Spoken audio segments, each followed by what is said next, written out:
Tuhan bersamamu. Inilah Injil suci menurut Santo Matius. Dimuliakanlah Tuhan. Pada waktu itu Yesus bersabda, "Celakalah kalian, hai ahli-ahli Taurat dan orang-orang Farisi, hai kalian orang-orang munafik, sebab persepuluhan dari Selasi, adas, manis, dan jintan kalian bayar, tetapi yang terpenting dalam hukum Taurat kalian abaikan, yaitu keadilan, belas kasih, dan kesetiaan. Yang satu harus dilakukan, tetapi yang lain jangan diabaikan. Hai kalian pemimpin-pemimpin buta, nyamuk kalian tepiskan dari minumanmu, tetapi unta di dalamnya kalian telan.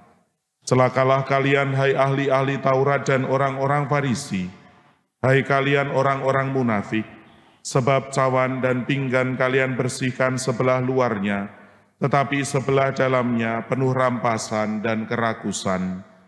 Hai orang-orang Farisi yang buta, bersihkanlah dahulu sebelah dalam cawan itu, maka sebelah luarnya juga akan bersih." Demikianlah sabda Tuhan.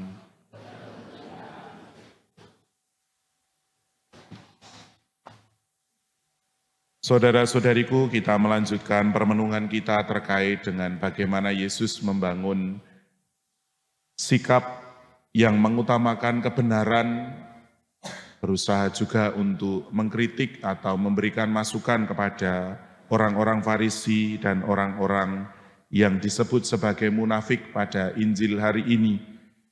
Jika kemarin yang dinampakkan adalah bagaimana orang-orang Farisi, ahli Taurat, menjadi orang-orang yang selintutan, menjadi orang-orang yang menyembunyikan sesuatu.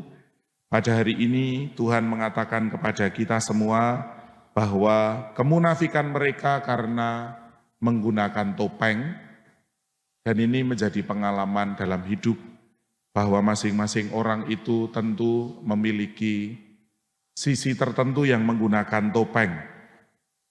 Barangkali menggunakan topeng itu tidak apa-apa, tetapi tentu tujuannya adalah untuk hal yang baik, untuk menguatkan, untuk memberdayakan, untuk memberikan dorongan, dan seterusnya itu. Kadangkala berbohong sedikit tidak apa, tetapi tentu tujuannya adalah untuk hal yang baik. Salah satu contohnya, seorang ibu yang lalu mengatakan pada anaknya ketika ditanya, "Ibu, apakah sudah makan?" "Sudah, kamu makan itu sudah disiapkan." Padahal tentu seorang ibu itu belum makan, lebih mementingkan anaknya makan dulu. Ini salah satu kebohongan kecil yang kadangkala kita lakukan, kita alami dalam hidup. Tetapi tentu kebutuhannya atau keperluannya adalah untuk mendorong, untuk kemudian kebaikan hati orang, kebaikan orang lain. Tidak demikian dengan orang-orang Farisi dan ahli-ahli Taurat yang dikritik oleh Tuhan pada hari ini. Barangkali kalau kita lalu berkaca pada situasi kemarin sejak dari pagi sampai agak sore, malam itu sudah sepi, terjadi yang namanya demo di Jakarta. Lalu ketika kita mendengarkan sabda Tuhan pada hari ini, kok mirip-mirip ya. Mereka yang disebut sebagai orang munafik, barangkali membayar perkara-perkara yang kecil sebagai bentuk persembahan. Tetapi mereka melupakan keadilan, tetapi mereka melupakan belas kasih, tetapi ternyata mereka juga melupakan kesetiaan kepada masyarakat. Mirip dengan situasi yang kemarin sedang didemokan oleh khayalak ramai, oleh banyak orang. Kadangkala pemimpin-pemimpin atau orang yang disebut sebagai munafik itu menepiskan dari minuman nyamuk yang kecil, tetapi ternyata unta yang ada di dalamnya itu kemudian ditelan. Ataupun membersihkan cawan sebelah luar, tetapi dalamnya penuh dengan rampasan atau hal-hal yang buruk.